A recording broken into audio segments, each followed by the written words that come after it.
창세기 26장 1절에서 5절을 제가 읽어 드리고요. 이후에 12절부터 다 함께 읽도록 하겠습니다. 제가 먼저 봉독해 드리겠습니다.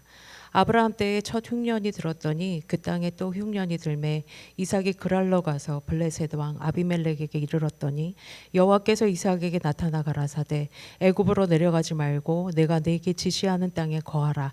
이 땅에 유하면 내가 너와 함께 있어 내게 복을 주고 내가 이 모든 땅을 너와 네 자손에게 주리라. 내가 내 아비 아브라함에게 맹세한 것을 이루어 내 자손을 하늘의 별과 같이 번성케 하며 이 모든 땅을 내 자손에게 주리니 내 자손을 인하여 천하 만민이 복을 받으리라. 이는 아브라함이 내 말을 순종하고 내 명령과 내 계명과 내 율례와 내 법도를 지켰음이니라 하시니라. 12절에서 33절까지 다 함께 읽겠습니다. 이삭이 그 땅에서 농사하여 그 해에 100배나 얻었고 여호와께서 복을 주심으로 그 사람이 창대하고 왕성하여 마침내 거부가 되어 양과 소가 떼를 이루고 노복이 심히 많으므로 블레셋 사람이 그를 시기하여 그 아비 아브라함 때에 그 아비의 종들이 판 모든 우물을 막고 흙으로 메웠더라. 아비멜렉이 이삭에게 이르되 내가 우리보다 크게 강성한즉 우리를 떠나가라. 이삭이 그곳을 떠나 그라 골짜기에 장막을 치고 거기 우거하며 그 아비 아브라함 때에 팠던 우물들을 다시 팠으니 이는 아브라함 죽은 후에 블레셋 사람이 그 우물들을 메웠습니다. 이삭이 그 우물들의 이름을 그 아비의 부르던 이름으로 불렀더라. 이삭의 종들이 골짜기에 파서 샘 그 돈을 얻었더니 그러의 목자들이 이삭의 목자와 다투어 가로되 이 물은 우리의 것이라 하매 이삭이 그 다툼을 인하여 그 우물 이름을 에색이라 하였으며 또 다른 우물을 팠더니 그들이 또 다투는 고로 그 이름을 신나라 하였으며 이삭이 거기서 옮겨 다른 우물을 팠더니 그들이 다투지 아니하였으므로 그 이름을 르호봇이라 하여 가로되 이제는 여호와께서 우리의 장소를 넓게 하셨으니 이 땅에서 우리가 번성하리로다 하였더라. 이삭이 거기서부터 브엘사바로 올라갔더니 그 밤에 여호와께서 그에게 나타나 가라사대 나는 내 아비 아브라함의 하나님이니 두려워 말라. 내 종 아브라함을 위하여 내가 너와 함께 있어 내게 복을 주어 내 자손으로 번성케 하리라 하신지라. 이삭이 그곳에 단을 쌓아 여호와의 이름을 부르고 거기 장막을 쳤더니 그 종들이 거기서도 우물을 팠더라. 아비멜렉이 그 친구 아우삭과 군대 장관 비골로 더불어 그랄에서부터 이삭에게로 온지라. 이삭이 그들에게 이르되 너희가 나를 미워하여 나로 너희를 떠나가게 하였거늘 어찌하여 내게로 왔느냐. 그들이 가로되 여호와께서 너와 함께 계심을 우리가 분명히 보았으므로 우리의 사이 곧 우리와 너희 사이에 맹세를 세워 너와 계약을 맺으리라 말하였노라. 너는 우리를 해하지 말라. 이는 우리가 너를 범하지 아니하고 선한 일만 내게 행하며 너로 평안히 가게 하였음이니라. 이제 너는 여호와께 복을 받은 자니라. 이삭이 그들을 위하여 잔치를 베풀매 그들이 먹고 마시고 아침에 일찍 일어나 서로 맹세한 후에 이삭이 그들을 보내매 그들이 평안히 갔더라. 그날에 이삭의 종들이 자기들이 판 우물에 대하여 이삭에게 와서 고하여 가로되 우리가 물을 얻었나이다 하매 그가 그 이름을 세바라 한지라. 그러므로 그 성읍 이름이 오늘까지 브엘세바더라. 아멘.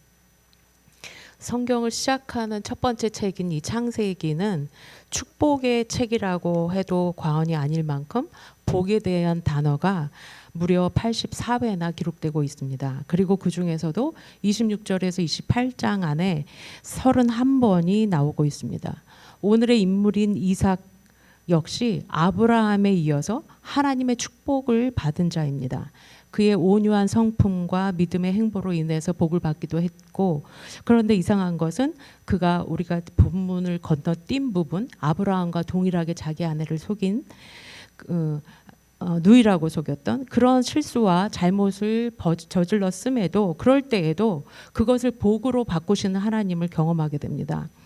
이것은 그가 받은 복이 이삭의 행한 행위에 따른 결과이기 전에 복 주시는 하나님에게서부터 비롯되었고 이삭이 하나님의 축복하시고자 하는 대상이었기 때문에 가능한 일인 것입니다. 하나님은 아브라함을 택하셔서 복을 주셨고 그의 후손을 통해서도 약속하신 축복을 성취해 갈 것을 말씀하고 계십니다. 자손의 번성과 번영을 약속하셨고 이 약속이 오늘 이삭을 통해서도 이어지고 있습니다. 26장 1절에서 5절에는 하나님께서 이삭에게 아브라함에게 주셨던 그 축복의 약속을 다시금 재확인시켜 주시는 말씀입니다. 그리고 6절에서 11절에는 아브라함이 그랬던 것처럼 이삭 역시 자기의 목숨을 보존하기 위해서 아내 리브가를 누이라고 속이는 장면. 그런데 여기서도 하나님께서 우연이라는 장치를 수단을 활용하셔서 무탈하게 하실 뿐만이 아니라 아비멜렉을 통해서 공식적으로 안전을 보장받게 됩니다. 12절에서 25절까지에는 하나님의 축복으로 이삭이 그 땅에서 거부가 되자 현지인들의 시기를 받고 쫓겨나게 됩니다. 그리고 그랄 골짜기에 가서 장막을 치고 우물을 파는데 파는 족족 빼앗깁니다. 그런데 결국 다툼도 그치게 되고 마지막에 더 큰 우물을 얻게 된다는 이야기. 26절에서 30절에는 블레셋 왕 아비멜렉이 자신을 쫓아냈던 이삭을 쫓아냈던 언제고 다시 찾아와서 평화 조약을 요청하는 장면이 기록됩니다. 아브라함 때처럼 또다시 흉년이 들었습니다. 이삭은 기근을 피해서 그랄로 내려갔는데 여호와께서 말씀하십니다. 애굽으로 내려가지 말고 내가 지시하는 땅에 거하라. 네가 이 땅에 거하면 내가 너와 함께 있어 내게 복을 주고 모든 땅을 너와 네 자손에게 줄 것이다. 내 아비 아브라함에게 맹세한 것을 내가 이루어 주겠다. 내 자손을 하늘의 별처럼 번성케 하겠다. 이 모든 땅을 내 자손에게도 주겠다. 내 자손을 인해서 천하 만민이 복을 얻게 될 것이다 라고 하시면서 아브라함에게 하셨던 축복과 동일한 축복의 말씀을 확인시켜 주시고 다시금 주어 주십니다. 아브라함은 하나님께서 내가 내게 지시하는 땅으로 떠나라 라는 부르심에 순종함으로 축복을 받았고 오늘 이삭은 그 땅에 머물라 라는 말씀에 순종함으로 놀라운 축복을 받게 됩니다. 12절 이후로 그가 받은 축복의 내용이 기록됩니다. 이삭이 그 땅에서 농사해서 그 해에 100배나 얻었다. 여호와께서 복을 주심으로 창대하고 왕성하여 마침내 거부가 되었다. 양과 소가 때를 이루고 노복이 심히 많았다라고 구체적인 소유물의 번성함에 대해서 기록합니다. 100배의 축복, 창대함, 왕성함, 거부가 되었다 이런 등등의 참으로 모든 사람들의 부러움을 살 만한 단어들이 잔뜩 등장합니다. 그런데 14절을 다시 보시면 양과 소가 때를 이루고 노복이 심히 많음으로 블레셋 사람이 그를 시기했다라고 마치고 있습니다. 하나님으로부터 받은 축복 때문에 그 땅의 거주민들한테 시기를 받게 되면서 사건들이 일어나기 시작합니다. 블레셋 사람들이 아브라함 때에 판 모든 우물을 흙으로 메워버리고 아비멜렉 왕은 이삭을 불러서 네가 우리보다 강해졌으니까 우리 땅을 떠나가라 라고 쫓아내버립니다. 축복이라고 여기는 부요함 그리고 세상에서의 성공이 다른 사람들의 시기를 받게 되었습니다. 이삭의 만서 형통에 배가 아픈 사람들이 등장합니다. 그리고 이삭의 감정을 상하게 하는 일들을 행하기 시작합니다. 이삭에게는 아무런 잘못이 없습니다. 남의 것을 탈취하거나 빼앗아서 또 그 땅에서 불의를 행해서 취한 이득들이 아닙니다.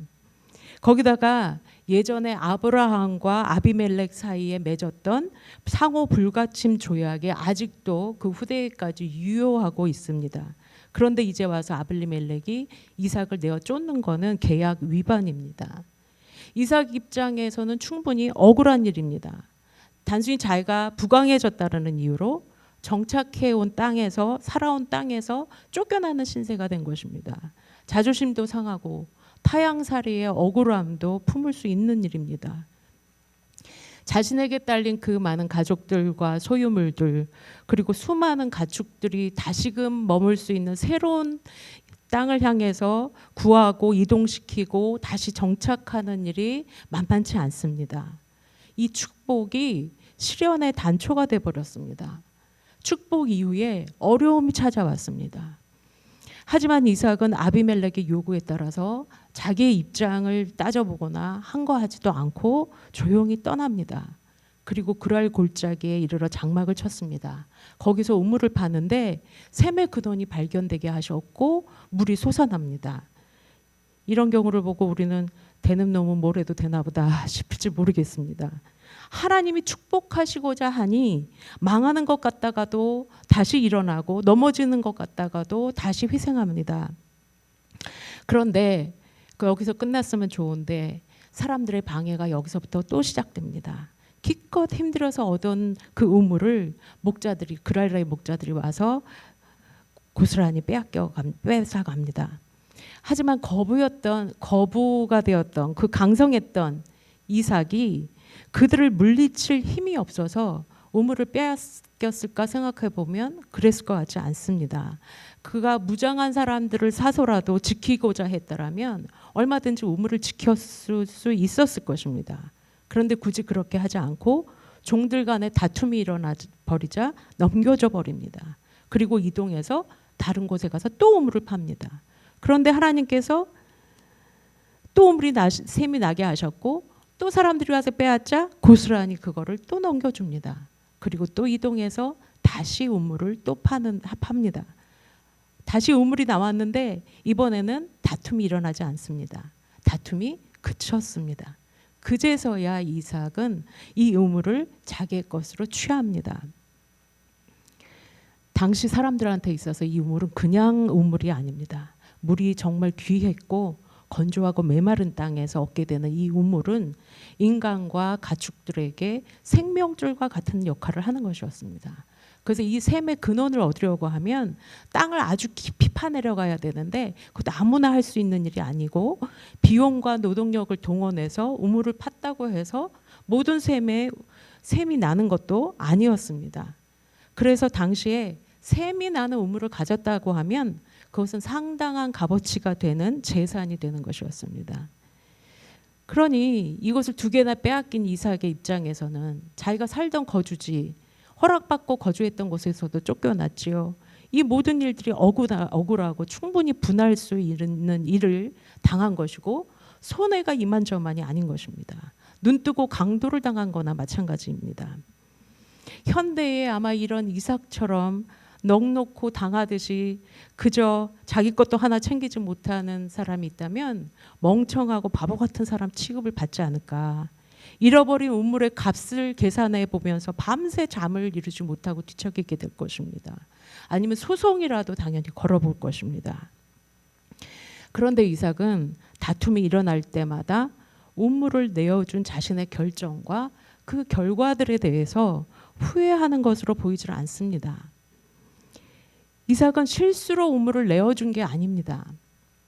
물론 흔쾌한 마음까지는 아니었을지 모르지만 눈물을 머금고 분한 마음을 억누르면서 억지로 준 것이 아닙니다.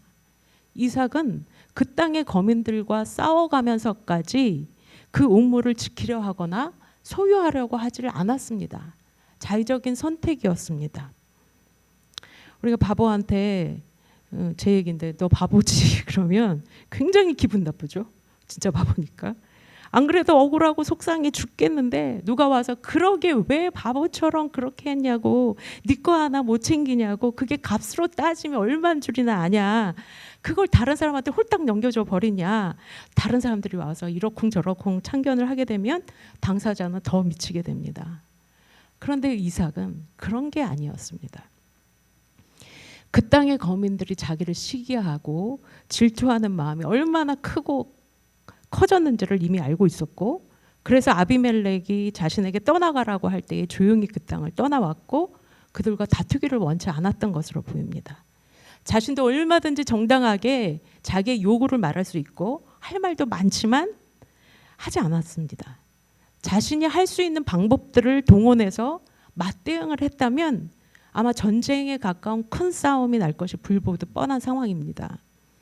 거기다가 이삭이 이런 결정을 하고 행동할 수 있었던 이유는 자신이 이만큼 부요해지고 부강해질 수 있게 된 그 근원이 자기가 아니라는 걸 알았습니다. 하나님으로부터 비롯된 것이요, 자기 공로가 아니라 하나님께서 복을 주셨기 때문이라는 것을 알았기 때문에 가능한 한 싸움을 피하는 것이 옳다 결정할 수가 있었던 것입니다. 모든 것이 자기가 이룬 업적이요 내가 피땀을 흘려가면서 어떻게 모은 재산인데 내가 여기까지 오기까지 얼마나 고생하면서 정착한 땅인데 라고 생각했다면 이런 태도를 취할 수 없었을 것입니다. 하지만 이삭이라고 왜 고생을 안 했겠습니까? 고향을 떠나서 낯선 이국에 정착하는 일이 쉽기만 했겠으나 이 정도의 거상이 되기까지 얼마나 많은 노동과 수고로움이 있었을까. 하지만 자기가 부강해지기 원한다고 자기가 무엇을 계획해서 진행한다고 해서 늘 순조롭고 그것이 결과가 그만큼 따르지만은 않는다는 것을 알고 여기까지 이른 것이 하나님이 복주시 않았다면, 하나님이 함께하지 않았다면 불가능했을 것이다 라는 것이 이삭의 오늘의 고백이요 또 우리의 모든 성도들의 고백이 되어야 되는 것입니다. 그래서 이삭은 자신이 받은 복이 정말 하나님이 주신 것이라고 한다면 자기가 어디 있든지 여기를 떠나든지 다른 곳에 머물든지 또다시 이동을 하든지 아니면 자신이 무엇을 하든지 하나님이 하시고자 한다면 다시금 복 주실 것을 믿었습니다. 지금 당장 눈앞에 있는 이득과 나의 것을 놓치지 않는 것보다 더 중요한 것은 복받은 자로서의 합당한 삶의 태도 또 이후로 복을 받기에 합당하게 행하는 일인 것임을 알았던 것 같습니다.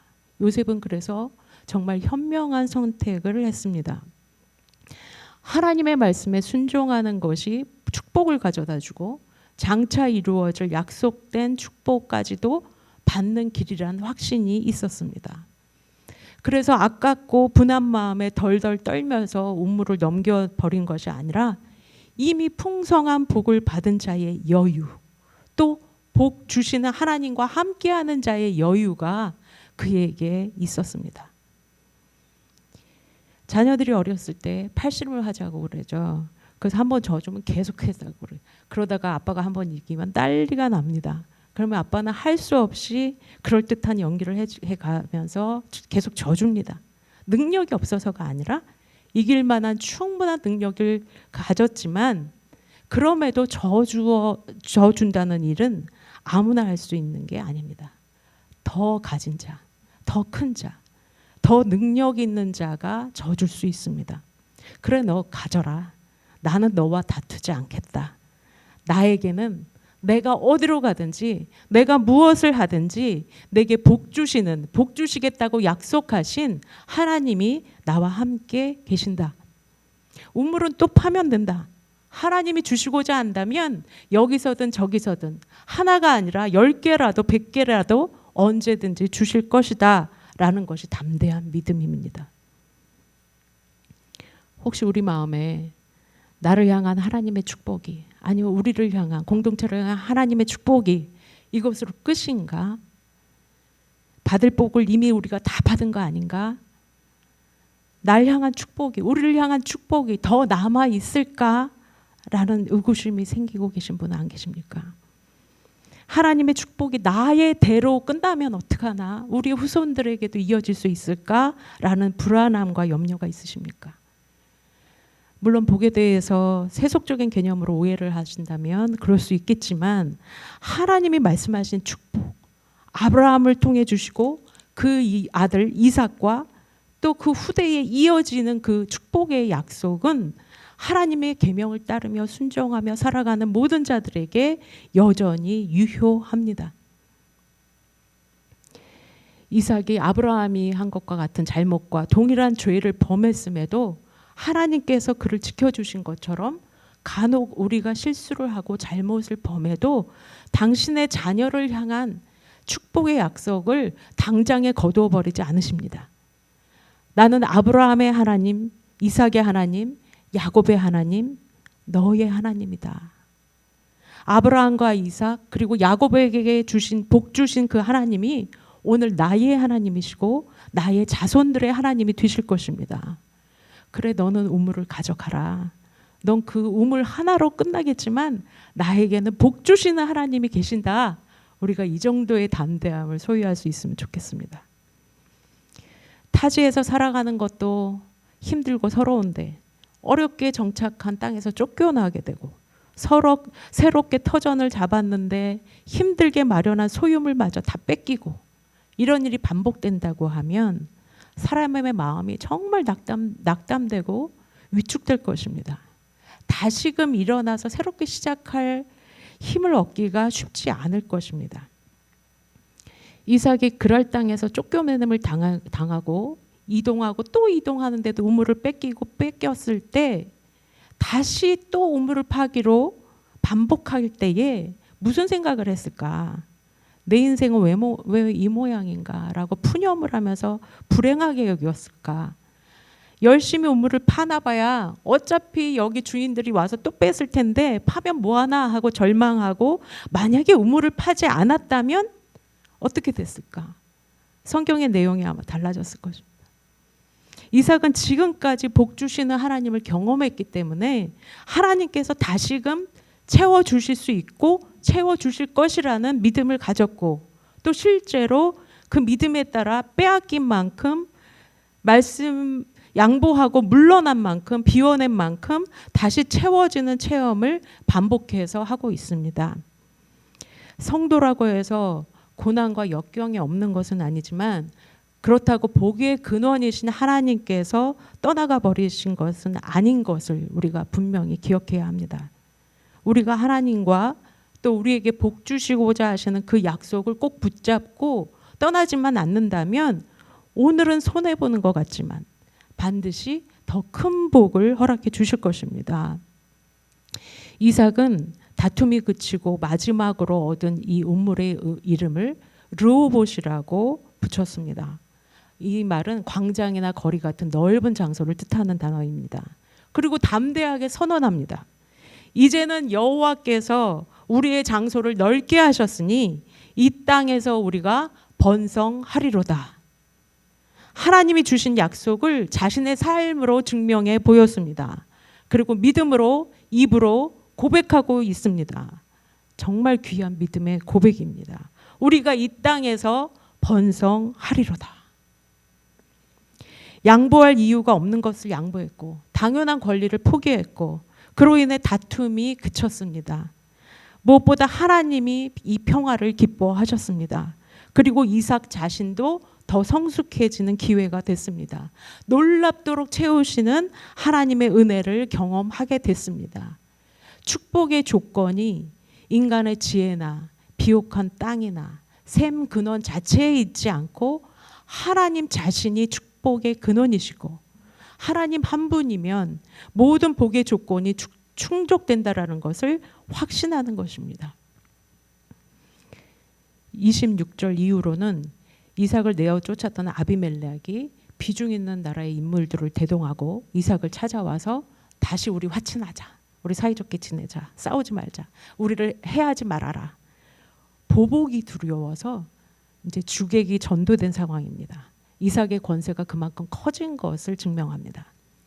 이삭은 그럴 수 있을 것입니다. 나를 미워해서 쫓아낼 땐 언제고 왜 나를 찾아왔느냐라고 합니다. 그들의 대답이 이렇습니다. 여호와께서 너와 함께 계심을 우리가 분명히 보았다. 이삭의 선택과 그간의 반응들이 옳은 것이었음이 증명되는 순간입니다. 이삭이 뭘 했습니까? 강력한 힘을 보여줬습니까? 군대를 동원해서 다툼에서 이겼습니까? 자기가 판 우물을 모두 차지하게 됐습니까? 아닙니다.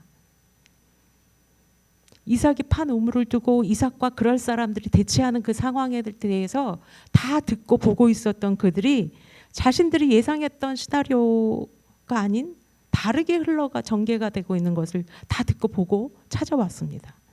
자기들 땅에서 거부가 된 이삭이 눈에 가시가 되어서 땅에서도 내쫓았고 가는 곳마다 파놓은 눈물도 빼앗아서 이삭 때문에 배가 아팠던 걸 좀 가라앉히게 될 줄 알았는데 상황이 그렇게 흘러가지 않았습니다. 내쫓고 뺏고 뺏었는데 이삭이 타격을 입기는커녕 맞대응하기는커녕 그냥 넘겨주고 이동해서 다시 우물을 파는데 파는 곳마다 물이 또 솟아나질 않나 결국에는 더 넓은 곳으로 가서 더 큰 우물이 터져 나오는 것을 이방 사람들이 목격한 것입니다. 그래서 그제서야 뭔가 있구나. 이삭은 다르구나.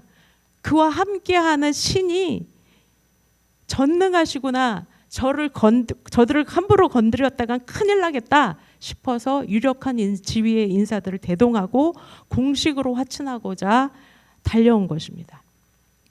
예전에 아브라함과 평화조약을 맺었던 것을 일방적으로 깨뜨렸던 그들이 이번에는 이삭에게 보고복을 당할까 싶어서 두려움으로 화친하고자 뛰어왔습니다. 당당히 자기 권리를 주장하지도 않았고 땅의 주인의 명령에 그냥 따르고 아무런 대항도 없이 정말 바보처럼 번번이 자기 소유를 빼앗기고 미련하게만 보였던 그 처신들이 오히려 하나님을 드러내는 일이 되었음이 밝혀졌습니다.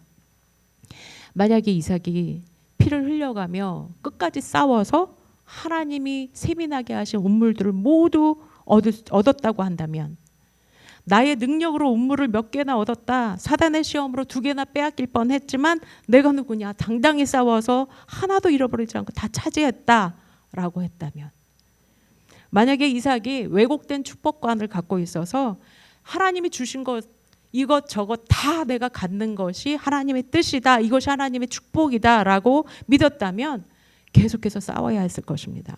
그로 인해 하나님, 선하신 하나님이 드러나는 일은 없었을 것이고 이들이 달려와 화친하자라고 하는 일도 없었을 것입니다. 사실 이삭은 별로 한 게 없습니다. 그럴 땅에서 몇 배의 축복을 받아, 100배의 축복을 받아 거부가 된 것도 하나님이 하셨다고 했고, 그렇다고 자신을 대적하는 사람들을 향해 맞서 싸우지도 않았고 자신의 권리를 주장하지도 않았고, 그가 취의 모습이라고 한다면 빼앗기면 빼앗기는 대로, 무르고 무른 사람처럼 보일 정도로 무력해 보입니다. 매번 저주었습니다. 그런데도 하나님은 이삭의 운물을 파면 또 샘이 나오게 하시고 다시 파면 또 나오게 하셨습니다. 세상이 이것을 보고 살아계신 하나님을 보게 되었습니다. 그 살아계신 신이 이삭과 함께 있구나라는 것을 분명히 목격하게 된 것입니다. 하나님의 역사하심, 잃어버린 영혼들, 그리고 세상이 주께로 돌아오게 하는 방식, 우리에게 정말 복이 되는 일들은 우리가 익숙한 대응 방식이나 삶의 태도와 많은 부분 다른 것을 보게 됩니다.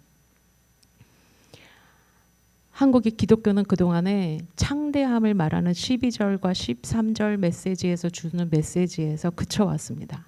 내 시작은 미약하나 끝은 창대하리라 라는 성구를 인용하면서 욥의 친구들이 한 말인데, 물질적인 축복과 하나님의 축복을 비례하게 동일시하면서 생각해 왔습니다.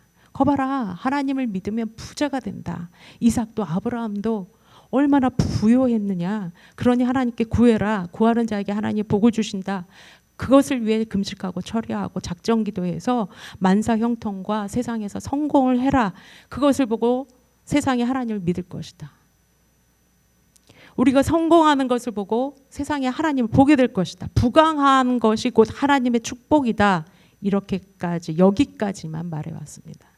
이삭을 강성하게 하심도 물론 하나님의 축복입니다. 복은 분명히 복입니다. 그런데 세상에서 많은 경우에 내가 받은 그 복으로 해서 이런저런 문제들이 참 많이 발생합니다. 세상으로 하여금 진정한 하나님의 모습을 보게 하는 일에는 예상치 못한, 아니 어떨 때는 의도적으로 내가 손해를 봐야 하는 경우, 손해가 따르는 경우가 있을 수 있습니다. 그래서 이미 복받은 자가, 이후 자자손손 복받을 자가 하나님 앞에서 또 세상을 향해 어떠한 태도와 반응을 보여야 하는가 하는 것이 중요합니다. 그것에 대해서 오늘 이삭의 모습을 통해 우리가 다시금 생각해 보는 것입니다. 하나님은 우리에게 복 주시는 하나님이십니다. 또 우리를 복 있는 존재로 부르셨습니다. 아브라함을 통해서 시작된 그 축복이 지금 우리와 우리 후손에게까지 이어져 있습니다. 이 복이 우리에게서 나온 것이 아니요, 하나님이 우리를 복 있는 존재로 세우셨고 복 주시기로 작정하셨기 때문에 받게 되는 복입니다. 그래서 우리가 주의 말씀과 주의 방식대로 살아가고 주의 뜻에 순종할 때에 어느 곳에 있든지 무엇을 하든지 복을 주십니다. 위기를 축복으로 바꾸십니다. 이 번역이 축복의 표지가 되기도 하지만 세상의 번영은 참된 안정까지 보장해 주지 못합니다. 빼앗기고 빼앗겨도 다시 채워주시는 하나님만이 우리의 축복의 근원이시며 이삭처럼 온유한 순종의 모습으로 나아갈 때 약속된 온전한 축복을 받고 세상에 하나님이 증거되어집니다. 하나님만 신뢰했을 뿐인데 세상의 부러움과 두려움의 대상이 되었습니다. 그의 삶을 통해 하나님이 나타났습니다. 하나님을 신뢰함으로 한 발 물러나주고 내어주었을 뿐인데 더 큰 것으로 넓은 곳으로 인도하시고 채워주셨습니다. 받은 복 자체를 자랑하지 않고 복 주신 하나님을 바라봤더니 더 큰 복을 받게 되었습니다. 우리도 복 있는 자로서 하나님께 놀라운 축복을 받았고 또 앞으로도 자자손손 받을 자로서 합당한 삶을 살아가시는 저와 모든 성도분들이 되시기를 간절히 바랍니다.